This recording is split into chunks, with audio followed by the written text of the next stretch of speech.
आज के इस वीडियो में देखते हैं कि फ़्लाइट की हमने टिकट बुक कैसे करनी है अगर आप इंडिया से कनाडा जा रहे हैं या कहीं भी जा रहे हैं, और उसको बाद में ट्रैक कैसे करना। तो सबसे पहले चलिए, सबसे बेस्ट जो तरीका वो है गूगल फ़्लाइट्स। आप उसमें जाइए और मान लेते हैं कि हमने वन वे जा रहे हैं, आप स्टूडेंट हैं लेट्स से, या वैसे भी आप वन वे जा रहे हैं और आप लिखेंगे DEL दिल्ली, और दिल्ली से आप जा रहे हैं लेट्स से टोरंटो। और कम से कम 4 महीने पहले कोशिश करिए कि 4 महीने पहले प्लान करें, तो बढ़िया टिकट के रेट्स मिल जाते हैं। और जो यहाँ पर दिखा रहा है रेट वो सबसे चीपेस्ट दिखा रहा है, लेकिन वो सबसे बेस्ट नहीं होता। अब सबसे बेस्ट क्यों नहीं होता वो भी जानते हैं, और वो हम बुक नहीं कर पाते हम इंडिया से सारे जने, वो भी जानते हैं ऐसे क्यों है। अब देखिए 2 मई की डेट है, सबसे जो चीपेस्ट जो रेट मिल रहा है वो मिल रहा है 57,000। बहुत बढ़िया, क्या बात है, बहुत बढ़िया रेट मिल रहा है 57,000। लेकिन ये 30 घंटे ले रहा है। एक तो 2 स्टॉप्स हैं, और वो जो 2 स्टॉप्स हैं उसमें एक है टोक्यो में 4 hours 50 minutes का, और फिर अगला है डैलस में और वो है 4 hour 40 minutes का।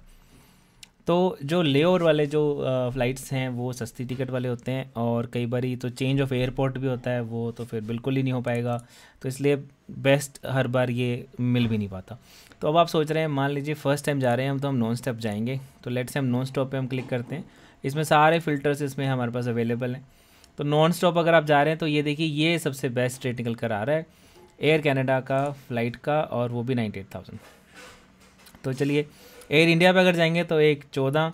तो चलिए एयर कनाडा पे चलते हैं। जब अब एयर कनाडा की जो फ़्लाइट है वो है हमारी AC43। ये हो गया एयरक्राफ्ट का नाम बोइंग 777, और ये हो गया एयर, इस रूट का कोड, जब इस रूट पे चलेगी उसका कोड हो गया फ़्लाइट का नंबर AC43। अब इसमें देखिए हमारे पास डिफरेंट ऑप्शंस हैं कि हमने कहाँ से बुक करना है।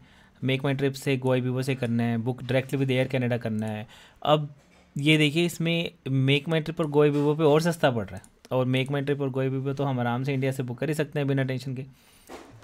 लेकिन एक और बात बता देता हूँ, जब गोआईबीबो से बुक करते हैं तो बुक करने के बाद उनकी कस्टमर सर्विस तो बिल्कुल ना के बराबर ही है, कुछ नहीं मिलता उनकी तरफ से, कस्टमर सर्विस की तरफ से। अब price for this flight has increased by 13,000। लो जी, तो ऐसी चीज़ें कुछ कुछ होती रहेंगी। तो खैर, total amount air fare has increased by 13,000।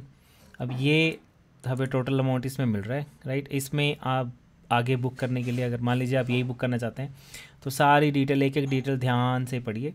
जैसे इसमें लिखा हुआ है कि नॉन रिफंडेबल है, और इसमें कितना कितना बैगेज अलाउड है, कितना चेक इन बैगेज है जो कि एयरक्राफ्ट के अंदर चला जाएगा, कैबिन बैगेज जो आप साथ में लेके जाएंगे, क्या सब कुछ बाकी डिटेल्स हैं। इसमें आप एक इंश्योरेंस ज़रूर ऐड कर सकते हैं, विच आई विल सजेस्ट यू कि आपको करना चाहिए। देखिए सिर्फ 575 में एक मेडिकल इंश्योरेंस, इसमें emergency insurance, trip cancellation insurance, baggage insurance, काफ़ी कुछ ऐड हो जाता है। तो अगर आपका कोई फैमिली मेम्बर या आप भी खुद भी अगर ट्रैवल कर रहे हैं, तो थोड़ा सा आपको दिल की तसल्ली रहती है कि चलो अगर उनको कोई दिक्कत आई तो आपने उनके लिए कुछ ऐड कर दिया है। अब इसमें आप भरेंगे जो भी ट्रैवलर है उसकी सारी की सारी डिटेल्स, और ये सब भरने के बाद उसके बाद फिर आप यहाँ पे पेमेंट करेंगे। अब ये देखिए, इंश्योरेंस जोड़ के हमारा 98,000 बन गया है टोटल। अब इसमें हमने ये देखना है कि कोई कूपन है जो हम लगा सकते हैं। फॉर एग्ज़ाम्पल इसमें हम ये सबसे ज़्यादा जो है SBI क्रेडिट कार्ड पे मिल रहा है 5,000 का, और एक 3500 का एज इट इज़ ये खुद ही डिस्काउंट दे रहे हैं जो लगाए हुआ है इसमें।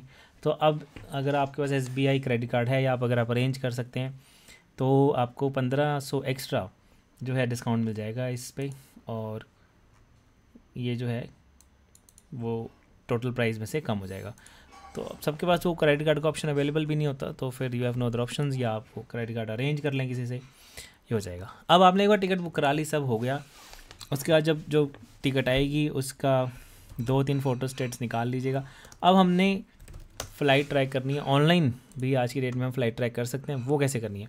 तो बहुत सारे ऑप्शंस हैं फ़्लाइट ट्रैक करने के ऑनलाइन, किसी भी एक ऑप्शन पे आप चले जाइए। मान लीजिए हम यहाँ जाते हैं, अभी कह रहे हैं कुकीज़ वगैरह हम यूज़ करते हैं, वो सारे यूज़ करते हैं एज़ पर जो यूरोप के जो रूल्स एंड रेगुलेशंस हैं ऑनलाइन वेबसाइट्स को लेके। उसमें उनको बैनर शो करना होता है सबको, बट सारे के सारे बैनर शो नहीं भी करते। देखिए इन्होंने बैनर नहीं शो करा कुकीज़ वाला, तो वो आ गया बैनर। तो इसमें मैनेज कर लेते हैं कुकी सेटिंग्स और इनको बंद कर देते हैं। ओके, सो जो जो बंद हो सकता है उसको बंद कर देते हैं और उसके बाद कंफर्म कर देते हैं अब आपको दिखाने के लिए। अब मान लीजिए मेरे पास जो ये फ़्लाइट थी वो AC43 है, राइट। तो इसमें हम जाके यहाँ पे डालेंगे एयर कैनेडा,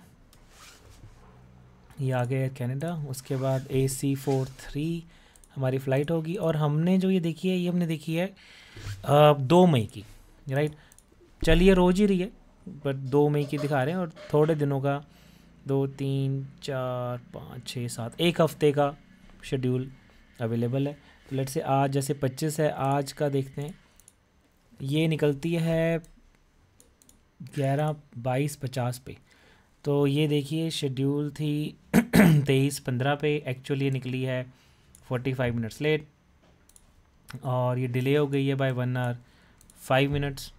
और इसमें सारा कुछ आप जो है डिटेल्स इसमें देख सकते हैं। इसमें अब देखिए ये लैंड करने वाली है और इसमें ये भी दिखा रहा है एल्टीट्यूड, पहले गया फिर कम हुआ फिर ऊपर गया और अभी ये लैंड करने वाली है। और टोटल 17 आवर्स हैं और इसके 14 आवर्स हो चुके हैं और 3 घंटे इसके रह गए हैं सिर्फ, और 1 माइल रह गया। सारे के सारे अपडेटेड भी नहीं है, लाइव अपडेटेड भी नहीं रहते सारे के सारे। ये इन्फॉर्मेशन ठीक नहीं है। अगर 1 माइल रह गया है तो 3 घंटे लगेंगे उसको, नहीं, दैट इज़ नॉट करेक्ट। खैर, तो आप ऑनलाइन 2-3 फ़्लाइट ट्रैकर्स को यूज़ कर कर आप थोड़ा सा उसमें क्रॉस चेक करके आप देख सकते हैं कि फ़्लाइट कहाँ पहुँच गई है, कहाँ नहीं पहुँच गई है। अगर आपके पर्सन से आपका कांटेक्ट नहीं हो रहा है तो आप इसको चेक कर सकते हैं। अदरवाइज़ जब फ़्लाइट लैंड हो जाएगी तब उसके बाद वो आपको कॉल कर ही लेंगे जी कि फ़्लाइट पहुँच गई है और वो आपको डिटेल्स बता ही देंगे, राइट।